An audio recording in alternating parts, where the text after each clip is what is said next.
Emmanuel here with a quick take on economics, talking about Chinasquare controversy. A retail store opens in Nairobi, Kenya. The name of the store, Chinasquare. The controversy, well, they're doing too well. That seems to be the problem. They're attracting so many customers with their low prices that traders in the area just could not resist but to look for ways to stop this marauding entrepreneur and his cannibalizing of the market. The reality is, he was offering a superior product. His business model is superior to these traders, and they feel that no, they should take control of the state apparatus and use the force of government coercion to force Kenyan consumers to consume their particular goods, right? I want to narrate the sequence, the series of events, give us a timeline so we can just understand what came before and after what, and comment on some of what I've learned, both from reading up on the subject, making a presentation, and learning from conversations with my colleagues, from whom I learn a lot every day. It's a joint effort, the effort to get out there, the battle for ideas and contribute. And it takes many, and hopefully many more will join. Now, to the timeline. January 29th, 2023, Chinasquare opens its doors to the public. In the first 2 weeks, at least by one report, they made an excess of $200,000. On a slow day, the entrepreneur is said to have stated that he would make about $10,000. That's a slow day. He is employing upwards of 300 people, many of them Kenyan. So not only is he expanding consumer surplus by offering or providing cheaper goods than these consumers would have purchased, but he's also creating jobs, right? February 16th, 2023, inspections are carried out by the Kenyan Anti-Counterfeit Authority, and these inspections lead the authority to seize 50 million shillings worth of goods. 50 million shillings is just about $500,000, right? $500,000 that they seized. Now, that basically means that the Kenyan government, by seizing 50 million worth of goods, they are admitting, and this is the Anti-Counterfeit Authority. So they're basically telling the Kenyan public that they had no idea when they gave the entrepreneur the licenses to operate this store, when they themselves cleared these goods when they were imported, that all throughout this process, they had no idea that these goods were counterfeit, and that they only discovered this long after, say, the envy of competitors and their failed or challenged business models cried foul, right? Very, very suspicious turn of events. Now, February 24th, 2023, the Cabinet Secretary for Trade and Investment in Kenya tweets that he has suggested to the Vice Chancellor of a institution called, a public institution, the Kenyatta University, that they should lease the land to a particular traders association.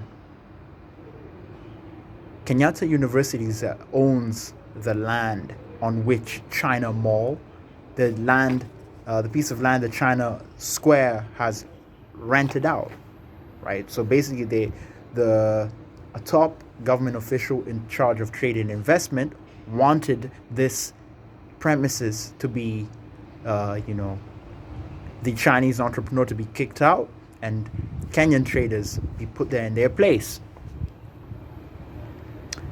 On February 27th, 2023, Chinasquare closed. Presumably, there was a lot of pressure. First of all, 50 million shillings worth of goods has been taken away. There's already public pressure mounting. There is a government official who has expressed his desire that this establishment be shut down in favor of a different group of traders, and so the store is closed.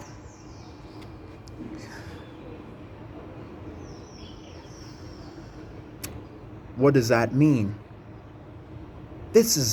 Seems to be an arbitrary use of government instruments to create conditions that are unfavorable to one group of entrepreneurs and favorable to another.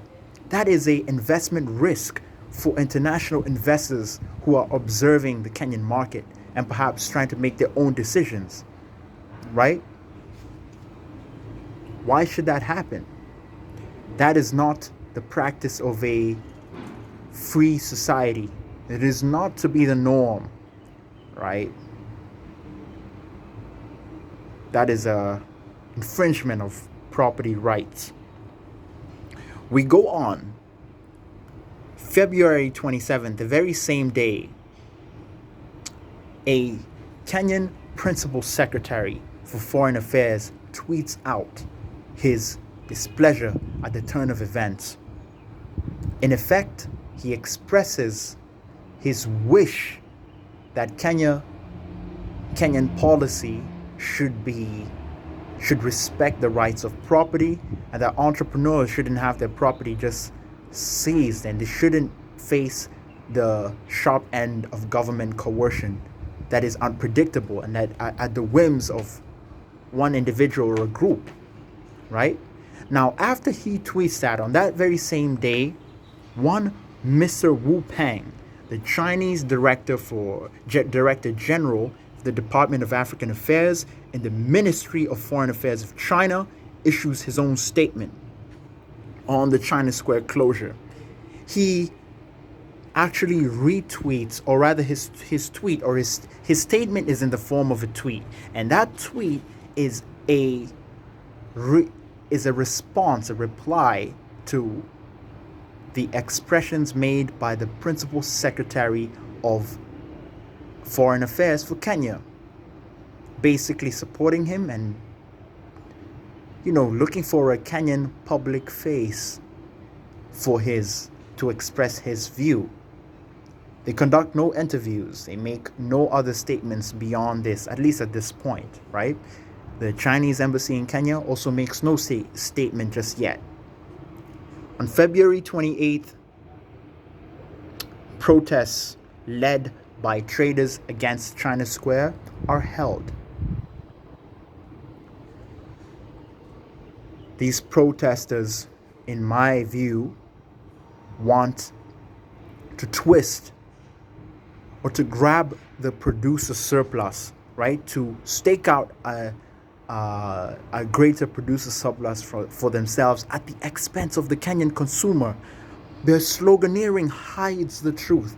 The slogans about buy Kenya, build Kenya, or that they're trying to support Kenyan manufacturing are in fact false.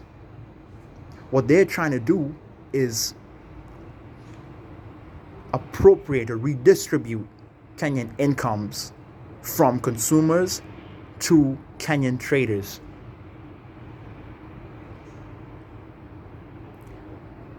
On February 28th, Mr. Wu Peng releases another statement, in essence reiterating his views. The statements are still on Twitter. He conducts no other interviews. He makes no other statements. On March 1st, the Chinese embassy releases a statement, its own statement on Chinasquare. This is after it retweets the comments made by presumably their superior back in Beijing, I think. I'm not sure if he has an office in Beijing exclusively or whether he's also stationed in Africa. But the point is, they take what you could interpret as a diplomatic approach, but effectively the rights of their citizen, the rights that are enshrined in a Kenyan constitution, are actually being abused by elements of the Kenyan government.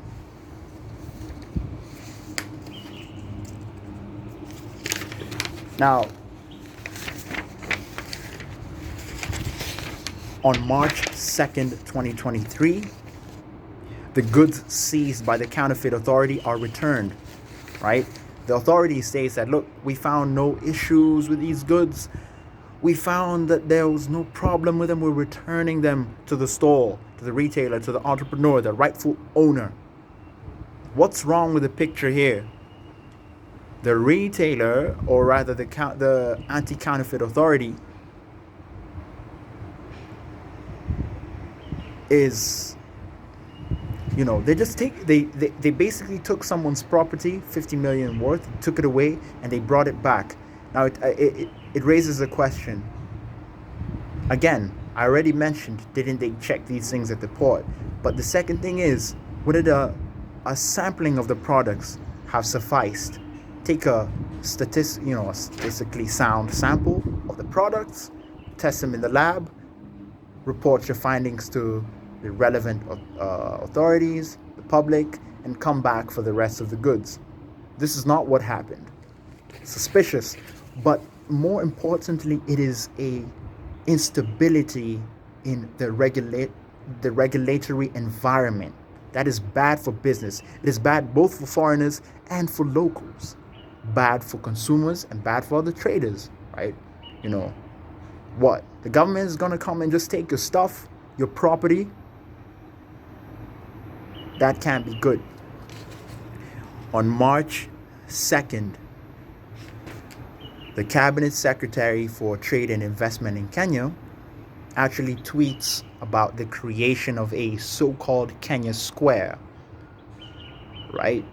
You can judge by that it is a alternative to Chinasquare. It's supposed to be a more patriotic alternative, an alternative that serves Kenyans, but in reality, again, it's just another expression of serving Kenyan traders at the expense, explicitly the expense of Kenyan consumers. On March 6th, Chinasquare is reopened. Look, what I'll be trying to do here is highlight the implications of this series of events. Highlight what it means that if you, as a Kenyan, a policy stakeholder, allow this to happen, what does it mean for the policy environment? What does it mean for Kenyan consumers? What does it mean for other traders? That is what should be taken away from this. And to understand that this series of events is not necessarily is not favorable for the day-to-day lives of Kenyans trying to purchase goods that at a price that expands their disposable income, expands the variety of choice they have in their consumption, and effectively is an expansion of their welfare, right? Their incomes aren't rising fast enough. Their candles are burning from both ends because your incomes are not rising. On the other hand, taxes and inflation and rising costs in other consumption goods are increasing pressure on you as a consumer.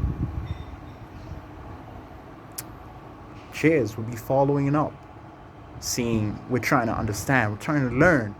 We need thousands and thousands of us to be out here trying to understand what's going on so that we can increase the probability that our future, as given to us by the quality of policy, is actually bright. Cheers, man. Emmanuel here, questions on economics, trying to learn, trying to grow, trying to make my contribution.